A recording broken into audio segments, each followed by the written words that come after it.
Bonjour, alors dans cette vidéo, on va parler de l'effet Doppler. Alors on l'avait dit jusqu'à maintenant, la fréquence n'est que rarement modifiée. Ben voilà, le cas où la fréquence se modifie. Alors on va montrer un premier exemple, hein. On a un son émis par une violoniste.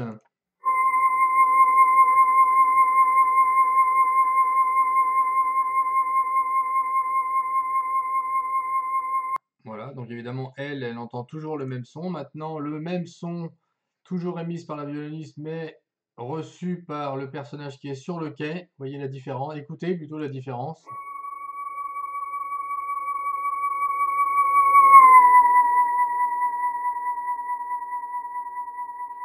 Voilà, donc c'est quelque chose que vous avez déjà entendu souvent, hein, au passage d'une voiture de police ou une ambulance. La fréquence est modifiée, euh, soit quand la voiture s'approche, soit quand la voiture s'éloigne. Alors on va essayer d'expliquer pourquoi.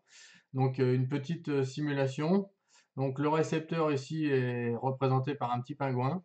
Et on a ici notre ambulance. Alors à l'arrêt, donc vitesse de l'ambulance 0 km/h, voilà l'onde émise par l'ambulance. Et on voit donc ici représenté, hein, l'onde, on va dire les sommets des vagues en quelque sorte de l'onde. Donc chaque espace ici correspond à une longueur d'onde. Et on voit évidemment que la fréquence émise par la source correspond exactement à la fréquence reçue par le pingouin. Donc maintenant, on va modifier tout ça en faisant évidemment, mais en mettant en mouvement l'ambulance. Voilà, donc je mets en mouvement l'ambulance. Alors déjà, on va constater une première chose, voilà, donc elle émet toujours à la même fréquence, donc les bips sont toujours séparés par le même temps. Vous voyez que à l'avant, la longueur d'onde est différente de l'arrière de l'ambulance. Pardon.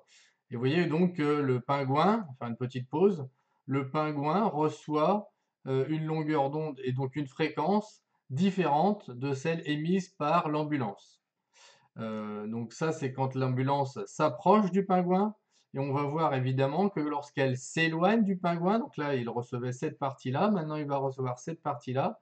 On voit très bien ici que la longueur d'onde s'allonge, alors ça on le voit ici, et que la période donc du coup s'allonge, et que la fréquence, elle, du coup, diminue. Voilà, donc ça, c'est ce qu'on appelle l'effet Doppler. Donc, et vous l'aurez compris, l'effet Doppler est dû au mouvement de la source par rapport au récepteur. Alors, on pourrait aussi bien faire bouger le récepteur plutôt que la source. Donc ça, c'était la première chose. Maintenant, une application que l'on verra en TP, celle qui permet de repérer des exoplanètes grâce à cet effet Doppler. Alors, on a vu l'effet Doppler sur le son. Cet effet Doppler s'applique sur toutes les ondes. Alors évidemment, pour que ce soit visible pour la lumière, il faut que la vitesse soit très importante, ce qui est le cas pour les étoiles. Donc ici, on a une planète et une étoile qui tournent autour l'une de l'autre. Donc on va mettre en mouvement. Donc on voit la vue de côté, de dessus, voilà. Et voilà les mesures qu'on peut les. Donc ici, radial velocity, donc c'est la vitesse radiale. C'est ce qu'on voit de la position 2, donc de notre position à nous, hein, vue de la Terre. Donc voilà les points de mesure et voilà la courbe que l'on peut tracer. Et on trouve, vous voyez, une période de rotation de la planète autour de cette étoile. Donc en fait, nous, on regarde le mouvement de l'étoile, hein, qu'on ne voit pas ici, par rapport à la planète, hein, puisque la planète et l'étoile tournent l'une autour de l'autre, et donc ça modifie chacune leur vitesse. Donc cette vitesse radiale observée de l'étoile, parce qu'il faut quand même observer quelque chose qui émet de la lumière, nous permet de trouver la période de rotation de la planète autour de son étoile. Voilà, un exemple d'utilisation de l'effet Doppler. Voilà, merci. Au revoir.